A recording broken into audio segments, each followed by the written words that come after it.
ज्या लाडक्या बहिणींना पती नाही आहे, ज्या लाडक्या बहिणींना वडील नाही आहे, त्यांनी आपली ई-केवायसी कशा पद्धतीने करायची आहे, सरकारकडून याची माहिती आलेली आहे. कशी केवायसी करायची चला एका मिनिटामध्ये सांगतो. सर्वात प्रथम तुम्हाला तुमच्या मोबाईलमधून ladkibhin.maharashtra.gov.in या वेबसाईटवरती यायचं.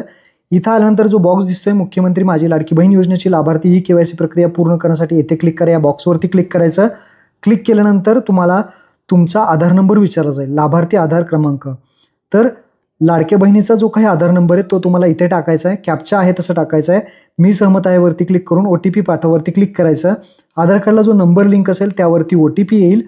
तो OTP तुम्हाला या बॉक्स आहे 6 अंकी तो इथे टाकायचा आहे बॉक्समध्ये. तुमचं काम झालेलं आहे.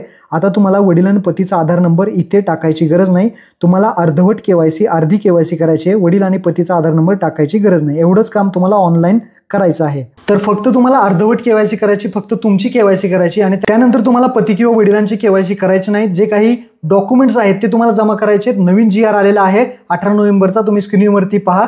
जे काही डॉक्युमेंट आहेत, मृत्यू दाखला असेल तुमच्या पतीचा किंवा वडिलांचा, घटस्फोटचे कागदपत्रे, कोर्टाचे काही आदेश असतील किंवा निराधाराचं तुमचं काही प्रमाणपत्र असेल, जे काही पती किंवा वडिलांचे कागदपत्रे तुमच्याकडे असतील ते अंगणवाडी सेविकाकडे जमा करा. जर तुमच्या इथे अंगणवाडी सेविका नसेल तर महिला व बालविकास मंडळ अधिकारी असतील त्यांच्याकडे जाऊन तुम्ही जमा करू शकता. अशा पद्धतीने तुम्ही केवायसी करायची महत्त्वपूर्ण व्हिडिओ सर्व लाडक्या बहिणींना शेअर करा. धन्यवाद.